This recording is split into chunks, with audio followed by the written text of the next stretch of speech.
we go. Man, my computer is... What's going on? You lost signal? I'm slow. There we go. I'm trying to do something in the background, and maybe I should stop, but I was hoping it would work. Well, it's showing you have 480p, which isn't very good. Uh-oh. Yeah, you're a little fuzzy on the image on my end. I still see everything, but you're a little fuzzy. Yeah. Nathan was lagging for a bit before, but he's good now. Here we go. Bam, we're live. And we have Ben, or Benjamin Phinney, on the call, hailing from Lac La Biche, Alberta, where we have one of our Apex operations. Ben, thanks for joining today. Not a problem. Glad to be here. Thank you. Nathan, good to see you again after a week break. Yeah, no, that's true. We said maybe we were going to do a podcast when we were on holidays, and then we just totally didn't do that. Yeah, we were enjoying. It was actually pretty awesome, Ben. My mom was here in Red Deer last week, and that was the first time I'd seen her since January or February of 2019. Oh, wow. And so she hadn't, my youngest son, she hadn't met him yet. And so it was pretty special week for her to be able to come up and join in some festivities hanging around Red Deer. So yeah, we took a week off, but now we're back at her, and we got Ben with us. Although there's some housekeeping things I got to do. One housekeeping thing, or maybe I'll call it a teaser. I made a mistake in both the podcast with Jordy and a podcast with Dirk, and I'll leave it at that. I will reveal the mistake, but not on this podcast. I need to get Jordy or Dirk back on so that we can go through what that mistake was.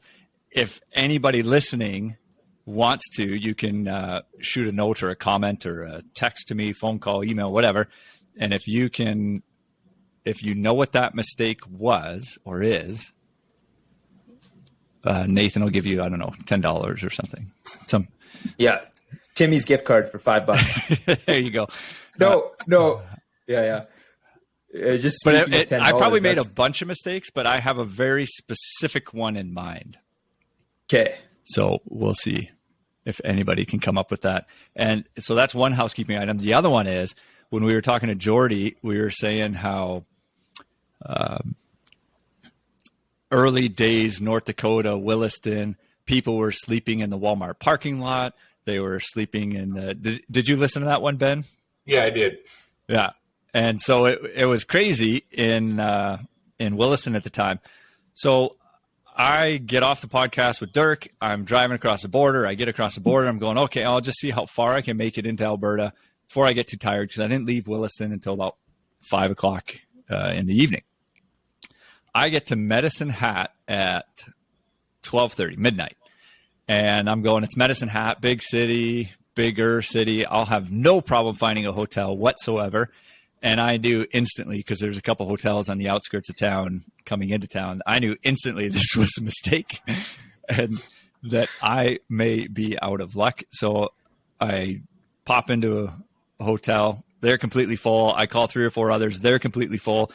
So what's across the street but a Walmart parking lot? And I take a nap in the Walmart parking lot on my way home from Williston. I think my watch was tracking my sleep debt. I think I fell asleep at 1, woke up at 4:30, and I was home by 9 in the morning or something like that. So it was good, because it turned out good, because my kids got to see me at 9 in the morning instead of, 3 in the afternoon. But I just thought that was just too perfect, that we're talking Williston and sleeping in the parking lot, and then here I am in Medicine Hat, Alberta, sleeping in the parking lot. Yeah, we're good. Oh, yeah, thank goodness for Walmart parking lots. They come in clutch. Man, and I am really hoping, Nathan, that this is recording well, because I can see how laggy I am on the screen, but maybe it'll catch up when we get all done. I don't know. Yeah, I don't know either. There was some times there where I was talking over you guys because you were silent, and then I heard everything all at once. Oof. It says for yours actually recording at a higher quality, so hopefully that'll be the same with me as well. One other interesting tidbit is crossing the border. We had done the same border crossing, is it 6 or so years ago now? I think it was 2016, in the spring of 2016, when we were moving from Williston to Red Deer, and we had big U-Haul, and that's how we were getting across. And same idea, we crossed, or similar, we crossed it, I think, 1 a.m, and I happened to cross the border now at 5 p.m, and had the exact same border agent that I had 6 or 7 years ago.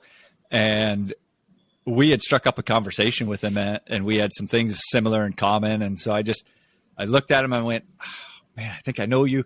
And so I just recalled some things from that conversation and said, did you do this or say that? And he confirmed that. I was like, we met 6 years ago. And so we caught up quick on family and different things going on. It was a longer border crossing than I thought, but all good because we were enjoying the conversation. So anyway, did he actually remember you, Ben? That's the real question. Well, you're because you're like one in millions of people. So we struck up a conversation with him 6 or 7 years ago, and the things that we had in common were in common enough that we exchanged emails. And so yes, he did. Not so much because he remembered me, but it had to do with homeschooling and different things that his family had done and our family's doing. And so my wife had reached out to his wife on various things within that realm. And so, yes, it was actually memorable for both of us. Yeah. But that's it. That's different than any border crossing I've ever experienced. Well, I was going to say, it sounds like something I would do. My wife tells me I can make friends with anybody, and here's Ben making friends with the border guards. Well, if you're going to be friends with anybody, it should be the border guards, because then it's an easier time. But yeah. Ben, that's what, if we can transition into you, that's what I kind of wanted to open with was what has always, let me start this way. How long have you worked for Apex? It was 4 years, January 12th. January 12th. So 2018 then? Yes. So 4.5 years now. So yeah, awesome. And I probably met you and maybe you remember better than I do, but I probably met you pretty quick after you got hired, somewhere within 2018, I would suspect. Yeah, I remember the first time I met you because I was working in a trailer on the pad, and I had no idea who you were. I'd heard of you, of course, and you just showed up and, hey, I'm Ben, and we sat down and had like an hour conversation in the trailer. So yeah, and what has always struck me about you, Ben, is a couple things, but one, how friendly you are, and with that, how confident you are. And when I was thinking about this, reflecting on this in anticipation of talking to you this afternoon, it reminded me of my grandpa. And actually, as a side note, it's my grandma's 94th birthday today, 93rd, 94th, 95th, right around there. I mean, it's a large number. So happy birthday to her. But her husband, my grandpa, he was that guy that, Sunday morning church, he would look, every teenager in the face and shake their hand and make eye contact and make conversation, and helped, unbeknownst to me, helped train me up in how to introduce yourself and how to engage with other people. And so when I was reflecting back, like I said, on you, Ben, you remind me of my grandpa in that you have probably the hardest handshake I've ever shook hands with for a man.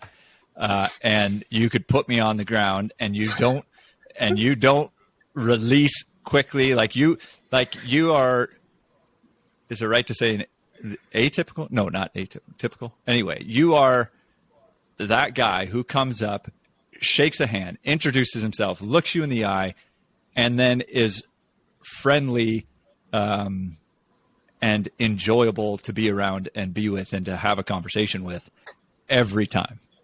Thank you. So I don't know if I think I've told you this story, but It's funny you saying your grandfather in church. I always went to church growing up, and there was a guy we went to church with, and I remember being 9, 10. And this little guy, he was like 5'2", or a Carmichael, this tiny little guy, and he had this killer handshake.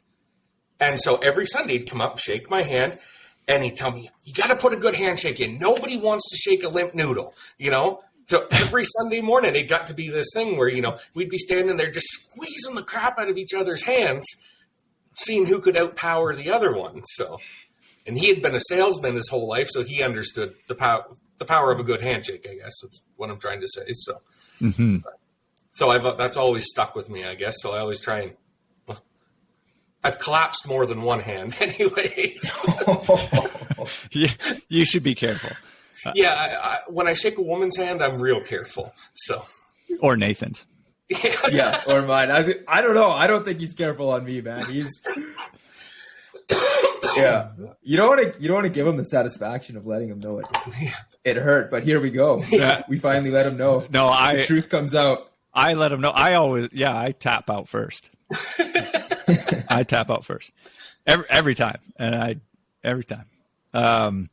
And it's kind of funny because probably after the last time, when was I in Lac La Biche? A month ago, maybe. And yeah, time goes by fast. So month and a half, somewhere around there. But shaking your hand has, like I said, I've reflected on that a bit. And then now I was coaching soccer, my kids' soccer team. And so when we were, had the last game of the season and doing that stuff, I made sure to shake every little boy's hand. I had a team that was 7-year-olds and another, 8-year-olds and 10-year-olds. And so shake every boy's hand and look them in the eye and say, thanks for being on the team and all this stuff. And that had an impact on me growing up when men that I respected did that. And so I thought it was, I'm now consciously looking to try and do that and instill that in the young men and women that are coming up in the ranks, and speaking about my kids. And so this morning, actually, we had the pancake breakfast here in Red Deer for Westerner Days. And so for the boys, like when we were walking into the pancake breakfast, I'm going, okay, make sure you look them in the eye, make sure you say hello, make sure you shake their hand. And those are things that I want to make sure they understand it's important. It's, present yourself.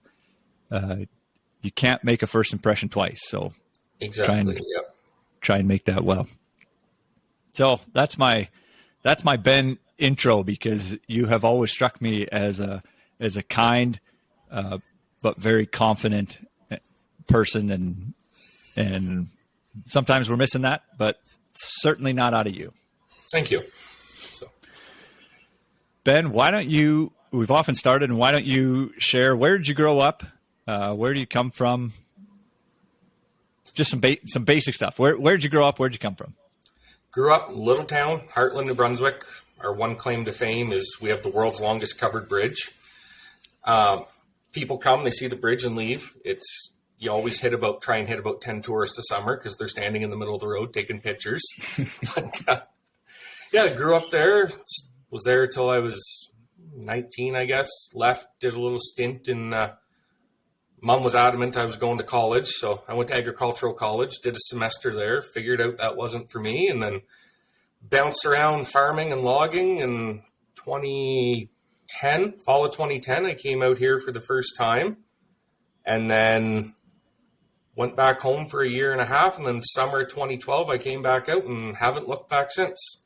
And I've been everywhere from grain farms in Saskatchewan to lived in Whitecourt for quite a few years and Edson for a little bit. And now I'm up here and pretty much worked one side of this province to the other into BC north. It's been an adventure anyways. And so New Brunswick, I have to confess, I don't know much about New Brunswick. Actually, Nathan, if this doesn't screw up our recording, could you try and pull up a map? And then we're trying to also target a bunch of Capex US guys, Ben. So if we could even pull up a map and test to see if we can share where New Brunswick is, and then also where Lac La Biche is, that'd be pretty cool. but while Nathan's figuring that out, what you said, what was unique to your town in New Brunswick, but what are people in New Brunswick like? What's the province known for? Why are people there? My hometown we're potato country. Huge amount of potato farmers. It's you're either potatoes, logging, or trucking, because we're right on the border. So you're involved in one of the three industries somehow. It's just your typical little East Coast town. You know, every neighbor. I mean, I could count every neighbor still growing up and tell you who lived within probably 4 kilometers either way of me. Like, it's just nice people, nice little town. Just the reason I got out, I guess, is not a lot there, right? It's smaller, and there's big industry, but the wages were small. That's what got me out here, I guess, right? So. And when you say out here, did you start in Saskatchewan? Like, did you have a plan where you were going to be in 2010, or was it? No. So I was working on a feedlot back home and decided, okay, like I was making $11.50 an hour.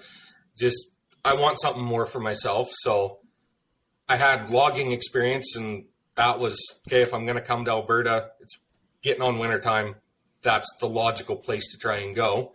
So started making phone calls, wasn't having much luck. And then through some mutual connections, got a job. And yeah, then I was literally doubled my wage going from New Brunswick to Alberta. So. Jeez. And look at that. So the red dot, I'm guessing there, Nathan, looks like that's Heartland. Yeah. Yeah, that's Heartland. I wouldn't have guessed that it was that close to Maine. Holy cow. Like, that's yeah, we're right 20 minutes from the border. So 20 minutes and from the then border. It looks like we got pictures of you. Go ahead. Nope, go ahead. No, I'm trying to find a picture here of your covered bridge. And 20 minutes from the border of which state? Maine. And so, and then how far for you to get to the ocean there? About 2 hours. And so Maine is known for lobsters. Is New Brunswick also? Yes. Oh, yeah. There's huge lobster. I don't know. I still stand by it. Best lobster I've ever had came out of Port Elgin, New Brunswick. But you can start a fight down there saying that. So. And did you do any of that stuff growing up? Did you guys go lobster? No, I never hunting, fishing? Never. I always wanted to, but we were inland, right? Really had no ties to the fishing industry. So, yeah. My father got me driving a cable skidder at 11, much to my mother's chagrin, and I never got off it. So. And your dad, and that was pretty cool because this last winter, your parents came out to Lac La Biche, and I got to meet them. They were very, well, it was awesome. It was good. It was clear to see where, some of the values and characteristics that you had came from. Good. Thank you. Yeah, Dad still talks about you, asks about you once in a while. So. Yeah. Well, keep telling him lies. Well. all the good stuff. And he was a logger, hey? Still is. Yeah.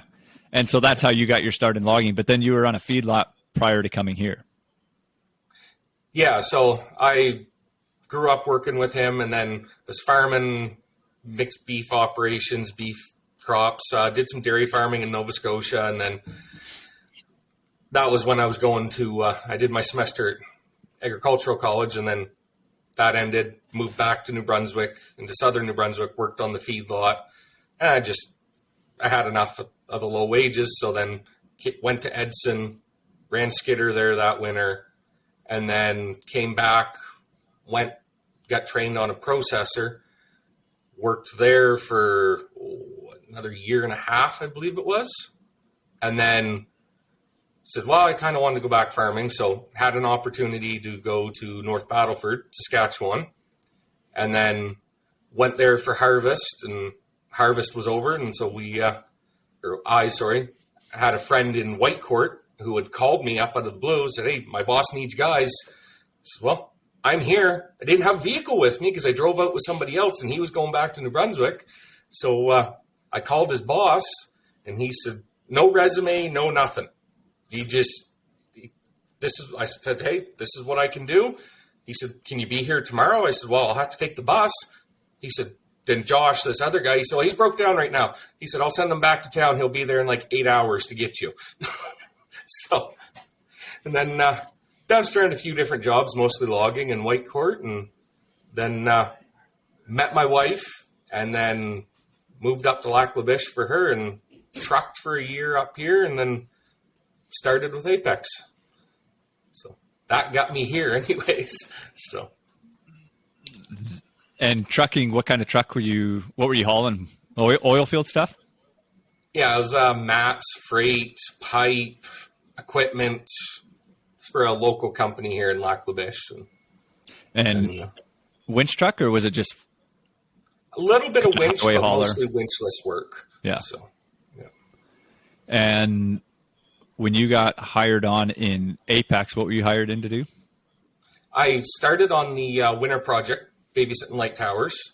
So that was, actually, I did not mind that job. That was a good little gig. Working at a camp, 20 and 10, or 24 and 7, actually, I think is what we were running. Anyways, then hired on for the winter with the hope that there would be a position in the spring. And then they decided to hire somebody back into Wellsites, and I got offered the position for Wellsites and never looked back. Nice. And so for people unfamiliar, project work in what do you mean by project work?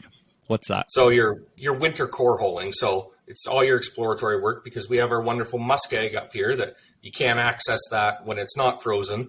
So they're going in, they're freezing roads, much like if they listen to Fuzz's podcast, he was saying, he's running the water truck, freezing roads in and everything. That would have been very much the same thing as what happens up here. Then they're pulling these small drilling rigs in, then drilling their core samples, find out what's there. And we were running around setting light towers up for them. Yep. And people would be familiar. That's the oil sands area. A lot of exploration there in the winter and preparing for what they're going to be doing in the coming years and months as they do those core samples and things. Yes. And Lac La Biche, how far is Lac La Biche then from the sites that you guys were working on?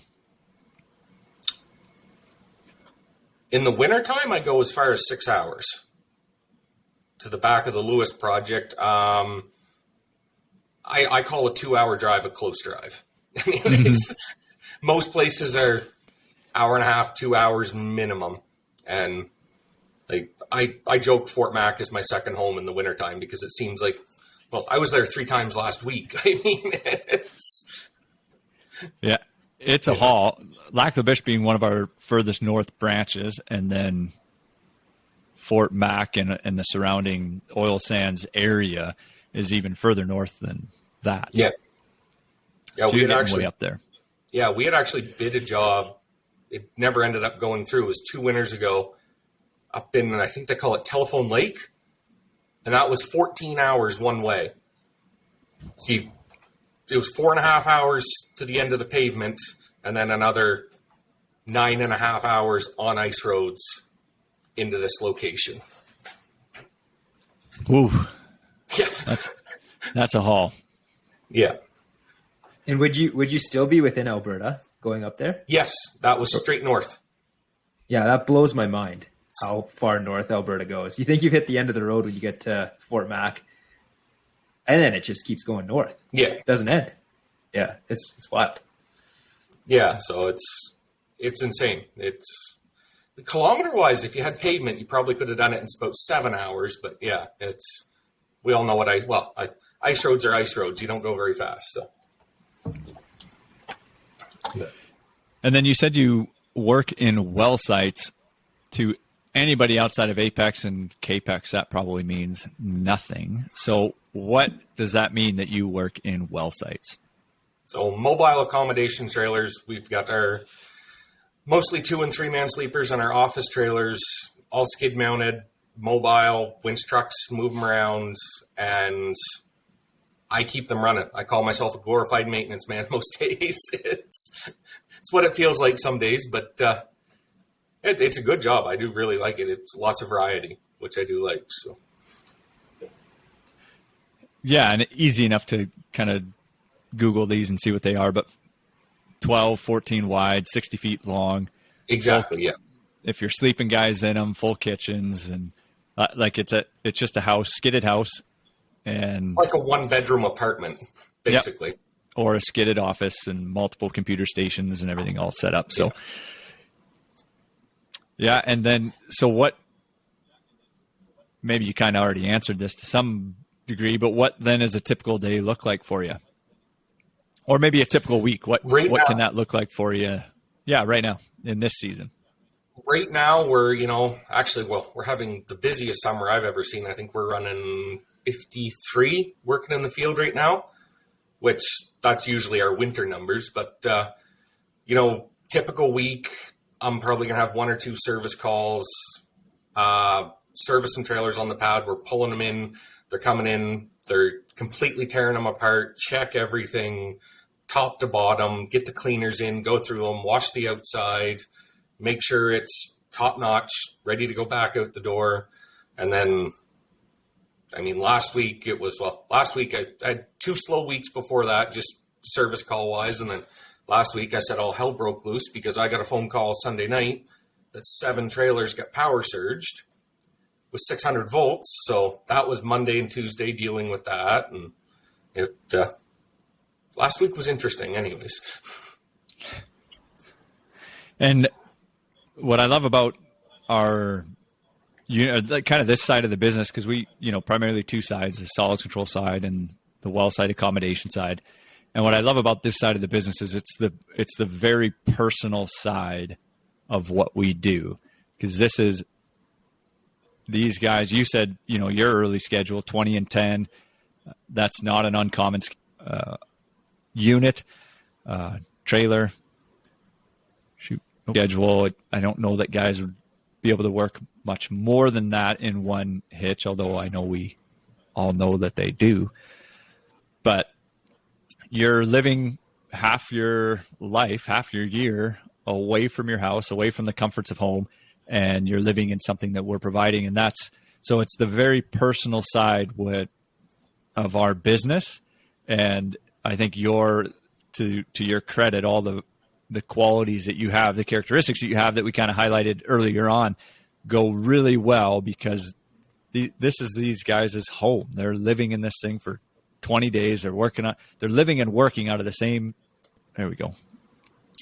And you've got to keep it up and running so that they can work, but then it's got to have the creature comforts that they would expect in their house.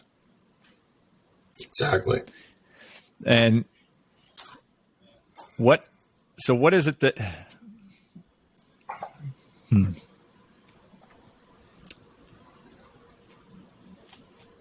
I don't know, maybe talk to me a little bit about that. Because you always do a very good job of describing that or speaking to our customers in that way. How do you view it, or how do you see it? That's maybe a different twist on what I'm saying there. Like, how do I see the trailers, I guess, or just not quite sure, I guess. Sorry. Yeah, and sorry you're breaking up there, but oh, did I lose you? I think we're all lagging a little bit here. Mm-hmm. Nathan's good. Ben's frozen. Oh, man. I haven't actually heard Ben speak in a while, so I know his mouth's moving. Just can't hear it. Oh, looks like you're back, Ben. Okay, I'm trying to see if I can fix this on my end here. You're better there now. Okay, I can't see you guys just because I have a different screen popped up in front of me. So let me try and get back to where you guys are at. All right, we'll see if something like this will start working. Sorry about that, everybody. Yeah, I guess what I'm. Oh, jeez. Sorry, I can't see you guys again. But this is a podcast. Most people just listen to it. Just got to think about radio. So what what is it about the Wellsite division that's so special in your mind? I think it's like I still say, I've said it, I've heard other people say it. We're the number one trailer provider in North America because of the quality, you know, like you say, this is their home. These guys got to stay there. They got to be happy there. So you got to go in and you got to look at this trailer and, you know, and I've had guys do this, you know, you come out and they sit there and they're being a little whiny to a point, but they're picking these trailers apart. And so you try and take that mentality into your servicing where you're looking at these trailers and going, this might look okay to me, but is it going to look okay to the next guy? And Al Holt, our Wellsite manager, does a really, really good job of, you know, reiterating that back to the guys of, you know, it's quality. We have quality equipment, quality trailers, and we want to give these guys the best place possible. Because I've overheard guys say, you know, I'll be in the other end of an office trailer. Now, albeit it might be a newer one, but even I've heard of it in older ones, I'll overhear them or they'll say to me, like, these are the nicest trailers we've ever seen. And I've had guys tell me that about 10-year-old trailers. And you tell a guy it's a 10-year-old trailer. I've literally had to go take guys and show them the stamp on the side that says 2010, 2012, whatever, because they don't believe me that they're 10, 12 years old, right? So what's always kind of blows my mind, Ben Phinney, there is just because I have been up at those projects with you and seeing how cold it is, and at the fire up those projects, you're running around and you're getting the trailers working and the furnace is going so that guys have heat when they move into their accommodation, because it's literally minus 40, 45 degrees. So like, it's crazy what's at stake sometimes in these projects. You've got trailers, they're not all in one site. They're on multiple different locations. It's extreme temperatures. Everything's got to work. And you're up there, you know, by yourself. Sometimes, I don't know, maybe you'll have some help with you, but by yourself primarily. And you have serviced these trailers, so you have confidence that they're going to work for you. And then when there is a problem, you have the parts with you to fix it. And I marvel at how calm and cool and collected you are up there, because I've been up there and we've had you know, our role to play at Flomax, and you've been a shoulder we've leaned on for support to, you know, stay focused and confident that we're gonna get this all pulled together. So maybe a question I have for you, and maybe you're not the same as me. When a project like that fires up, I won't be able to sleep the night before. I'm full of nerves. Does that ever get to you? On a big project, like knowing I'm headed up north, there's times I won't sleep. I'll sleep, but not very well. And then I'm awake at 2:00 in the morning. So I'm awake. Let's go. But it doesn't, no, I just put my head down and go. And there's one thing I guess my father always told me, you don't run, slow and steady, right? There's a time to run, sure, but just put your head down and go. And yeah, I guess I don't know if that answers it for you, but yeah, no, it's just because I don't know, you're a confident man, so I didn't know if you just slept like a baby the night before those projects fired off, or if they actually there's always 20 things running through the back of my mind, you know, and it's even if I'm going out on a normal service call, there's always, I'll be laying in bed. Do I have this? Do I have this? And 9 times out of 10, I'll stop at the shop on the way by just to make sure I have everything, knowing I loaded it in the truck the night before, and then I'll grab something else just in case. But yeah, that preparation is kind of what you can lean on to have some confidence when you're driving out to the middle of nowhere to face an uncertain problem, right? Yeah, no, I've had some stumpers up there anyways, but always got them running, especially in the wintertime. They say furnace, I drop everything and run. Because if it's 30 below, I've got 12 hours or I got to drain that trailer. And that's the last thing you want to do. Because So I'll put you on the spot a little bit here, and we don't want to turn this into a bunch of political mumbo jumbo or whatever, but you are or have participated in probably 2 of the, I don't know, arguably most vilified industries, maybe within Canada, but certainly, or maybe within the world to some extent, but within Canada, certainly the logging and the oil field industry, we don't always do a good job of telling our story well. And so some of that is on us, but which is why I'm putting it on you. Tell us, maybe start with logging. It's vilified because you're cutting trees down and everything that's going on in the environmental movement, which we would all say, I mean, again, you're a hunter. We participate in our environment and we love our environment and we love the tools that it provides us and we love the opportunity that it gets us. Whether it's, the opportunity to go fishing, hunting, simply just walking and hiking through, the wilderness is just, there's a beauty there that is very hard to capture. So in the industry of logging, what are maybe some misconceptions, if we'd say that maybe you can kind of clean up for us? What's some unfair assessments of Canadian logging? That people don't care. Like, as loggers, you get vilified, you're just going to rape and pillage, to put it bluntly, But people, they're not informed enough. They don't make the decision to be informed enough. They get their opinion and they stick to it, and that's my opinion of that. But they don't realize that, every acre that's cut is reseeded in some way or another. There's bad apples everywhere. But 99% of them are good. And the environmental regulations. Hey, Ben, hold on. People don't realize. Hey. Yep. Sorry. Nathan, was any of that breaking up for you or was it just me? Just you. Okay, good. Then it probably recorded fine. But I was catching bits and pieces, so I think I am catching on to what you're saying. But sorry, I just wanted to make sure that one of us was hearing that well before I had you continue on. So sorry, Ben. Continue on with your train of thought. Right.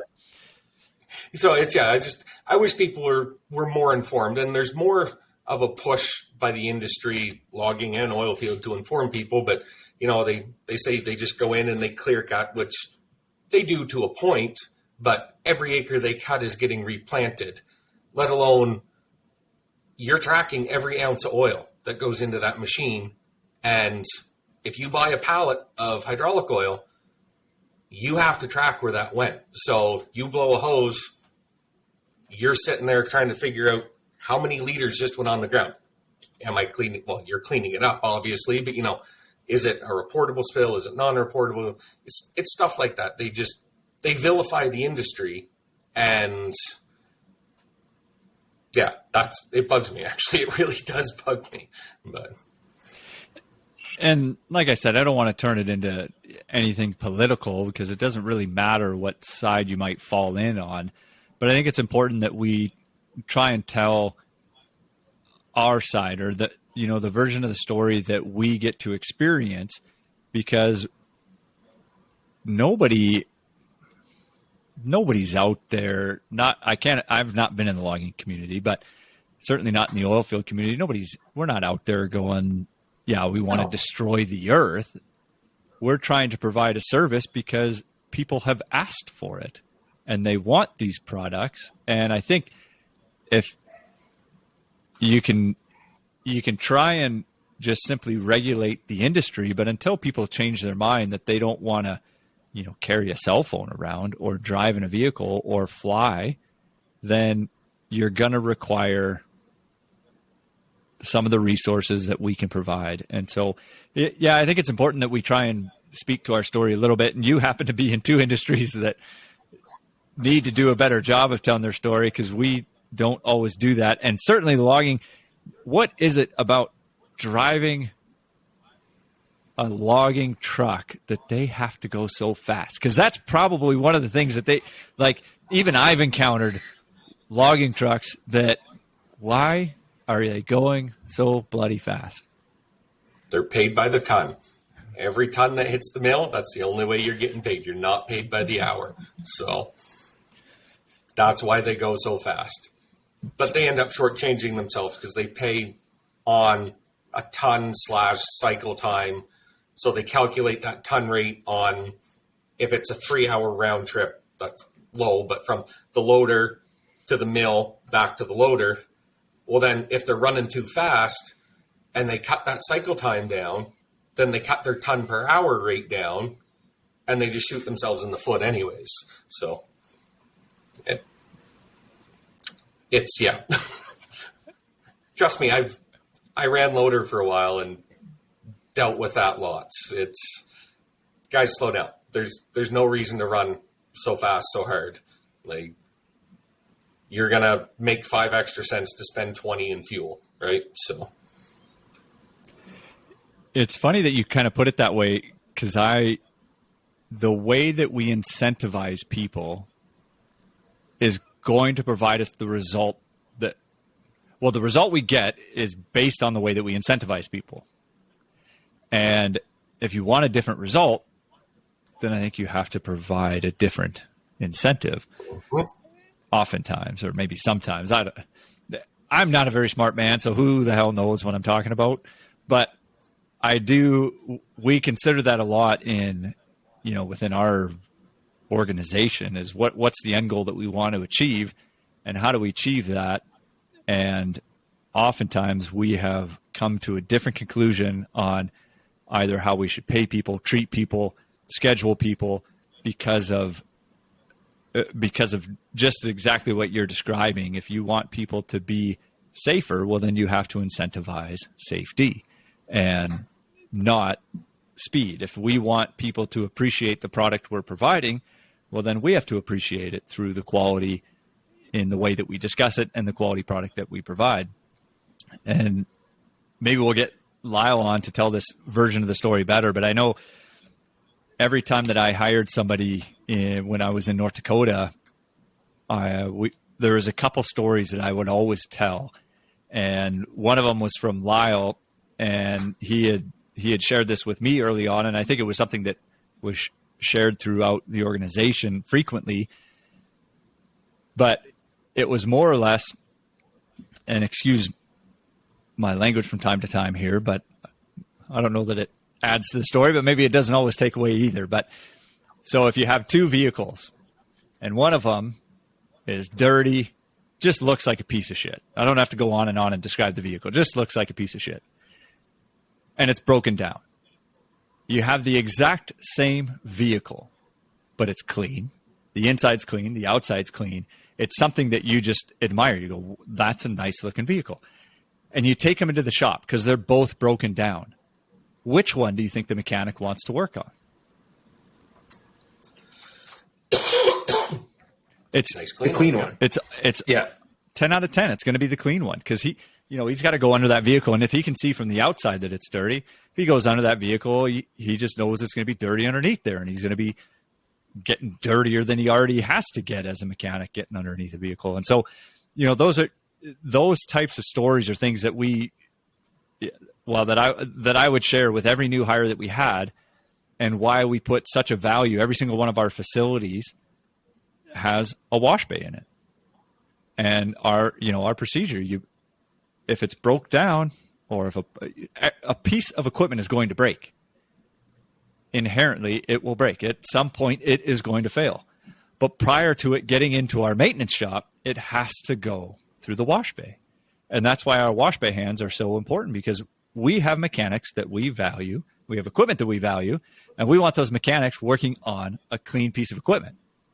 We want our mechanics to be, and we think that way, then jumping to our customer, that if a customer gets a clean product, gets a quality product, the odds of them taking better care of it, or paying more for it, or doing a few things to try and service it themselves. I imagine you've probably encountered a customer calling you and you go, hey, do you mind running around the trailer and checking on this? And because they probably know you personally, Ben, and probably because they know the quality of equipment that they're in, they're glad to go make a quick check so that you can bring the right part. You're 4 hours away, so you can bring the right part, so you can service the furnace, service the AC, whatever it is.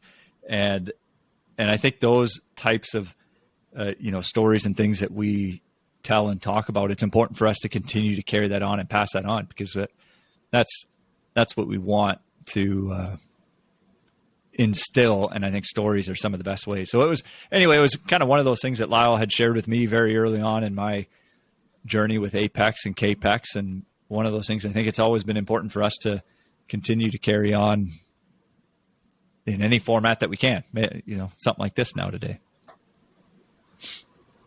It's funny you say people going and looking at things for me. It reminded me of a story here. A few years ago, we had a trailer come in with with a company that we didn't even know was in the neighborhood. Yeah, came in from Manitoba and calls us up out of the blue and, hey, this is so-and-so with so-and-so. I have your trailer up north of Fort Mac and my furnace quit working. So once we put two and two together, they put them in touch with me, and I called them, and I'm already out on the road. I'm about an hour away from the shop. And so I'm asking them the standard questions, and I'm thinking, one of the first things I asked was, is your chimney still there? You just moved. Is your chimney still there? And he's like, oh, yeah, no, it's still there. Like, I went out and checked, and okay. So I don't carry a chimney on me normally. It's bulky. It's going to take up room. Very rare I have to change a chimney. So I drive the 4 hours up to his site. I'm driving onto site, and I'm coming off a bit of a hill, and I'm looking at the trailer going, there's no chimney. You didn't walk out. So of course it's snuffing out the furnace. So I got his furnace going for him, and he's just aghast. I have no chimney with me. And I'm like, well, buddy, like, if you had actually walked out of the trailer, like, you could have saved yourself another trip here. So he ended up paying 18 billable hours because I had to come back the next day, all because he wouldn't walk out of the trailer for me. And I mean, then it was that 2 winters ago? Anyways, maybe last winter, I drove 6 hours right up about as far as I go to shut off a water valve because they couldn't get the water system working. Walked in, shut off a valve, plugged the pump in. You're good to go. Here's your bill. Ben, I think you just did the opposite of the story that I was trying to say, is that our customers will look at our pieces of equipment. Okay, I'm sorry. I told you the worst ones, but I will say I have some really good guys in the field that I work with. I got to suck up a bit here now, but a lot of our long-term customers are really, really good. And if I ask a question, they know why I'm asking, and they're willing to go the extra mile to help me a little bit, knowing it's going to help them in the future. Yep. So there you go. You recovered. Nicely done. And this isn't really my story to tell, so I'll probably push it back to Nathan. But I think one of the things, Ben, that we would also highlight is how well you've represented Flomax.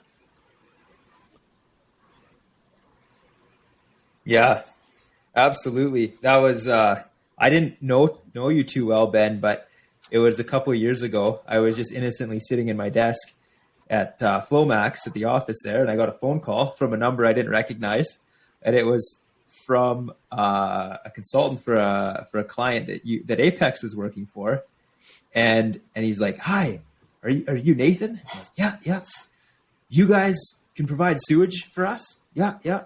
And here what had happened was you were sitting at a table in a camp, and you overheard some guys talking about how much they were upset with their current sewage provider. And you jumped all over that opportunity and gave them my cell phone number. And right there, right in the heat of the moment, we were able to get a really, really awesome start to a relationship with a client that we really value today. So that was absolutely amazing. And I don't know if you and I had even really spoken too much at that point, but no, that we was hadn't amazing. Spoken, but I guess my thought process was, you're Al's son. If you're half the man Al is, I don't mind sticking my neck out for you. Yeah, no, if I could only be half the man he is, 'Cause that would be awesome. I told somebody after, I think I literally told them you basically cracked gold bricks. 'Cause so. And then also, I think after you landed us that job, basically right there, we needed some more equipment. And was it you that saw a guy at a gas station that had the equipment maybe we needed and approached him, or was that somebody else? You cut out on me. Oh, Okay, you're back. There we go. Are you talking about the sewer bags though? yeah. Was it you that saw a guy at a gas station? Yeah. So it was knowing this guy from a competitor, knowing they had them. I literally walked up to this guy wearing Apex coveralls, driving an Apex truck.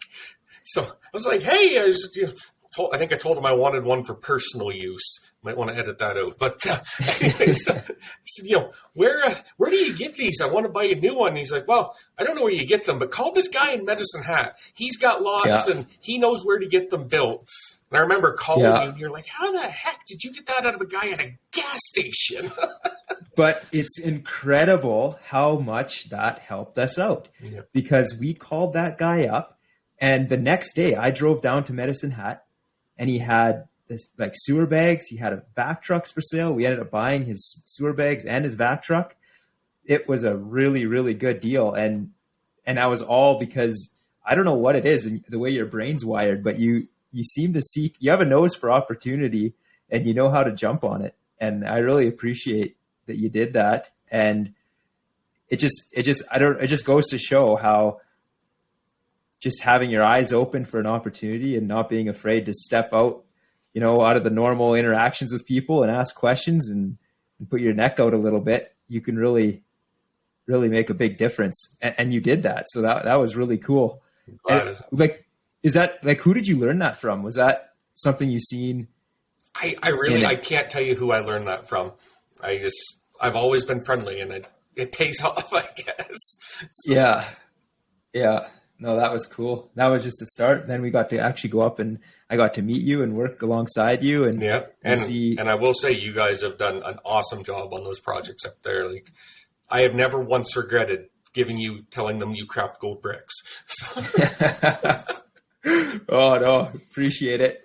We definitely felt the responsibility of doing a good job because we knew that we were running on your reputation and Apex's reputation with that client.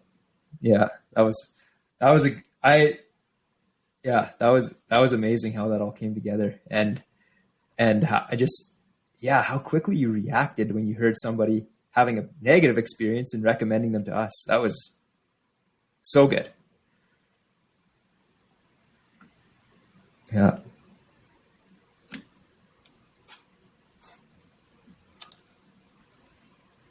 Well, I'm glad I could do that for you. So. I keep. Are you gonna ask? Well, no, I keep cutting in and out here, and so I'm trying to stay caught up in the conversation. Yeah. What were you saying there, Nathan? Are you gonna? No, just we were gonna ask Ben that question about that we're gonna start asking everybody. I was gonna prep you for this 47 minutes ago when we first hit record, and I didn't. So now you get to be put on the spot twice. So I think we're going to try and end every episode. Are we going to call these episodes? We have. Is that what these are? Are they episodes? Are they?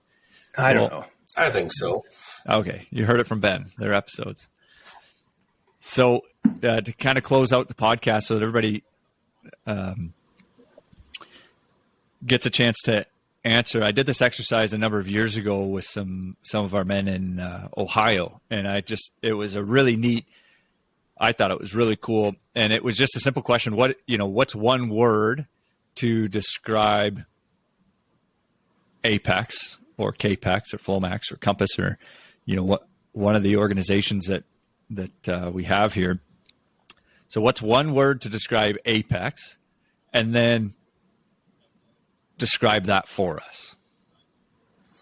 Oh, Now you are putting me on the spot. Can I decline this question? Yeah. You can, We joked that you could decline one question, so this is well, first you told me nothing was off limits. So, Yeah. and then secondly, I mean, I don't know, like what's your vacation plans look like? Because maybe we'll decline that request if you can't, if you don't answer this question. In 3 hours, I'm on vacation. So. Okay, fine. We'll let you go. But Yeah. No, I would say quality in everything we do. Last time you were up, Ben, you had asked me, how things were going with Apex. And I said, everybody has their good points. Everybody has their bad points. The good points outweigh the bad points. That's what keeps people around. And there's quality in leadership. There's quality in equipment. There's quality in everything we do. And we try and put our best foot forward, and it shows. And that's why we have people, I'll pick on Al, that have been here, I'm going to say 25 plus years, and we have multiple people that are 15, 20, 25 years. We've got 3 people in this branch, actually maybe 4, that are all right around the 10 plus, give or minus years, right? So it says a lot when you don't have that high turnover. So. Mm-hmm. And so quality, and I like that word, by the way, and I'd agree with it. Which is not what you're looking for. I don't know why I said that, but with quality, then what is it that? Well, no, damn it, you already answered that. I'm trying to push you on it a bit, but you already said what makes Apex quality, and you said people and equipment.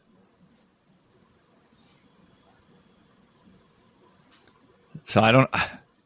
Dang it! I don't think I can. I don't know that I can drill you down any more than that, or that I need to drill you down any more than that.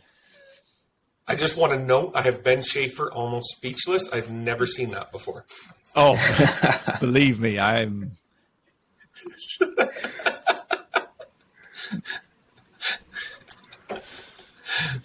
No, Ben, thanks for being on today.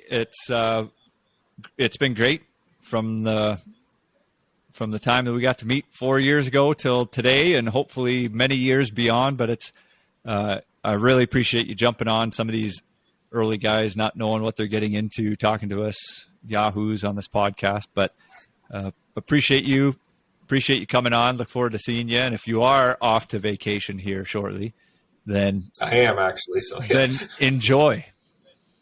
I will. Well, thank you very much for having me on. I've enjoyed my time. So. Yeah, thanks a lot, Ben. Not it was good to catch up. Yeah, right, so. Appreciate it. Bye. All right, enjoy the rest of your week, guys. You too. Yeah, you too. Thanks. Bye.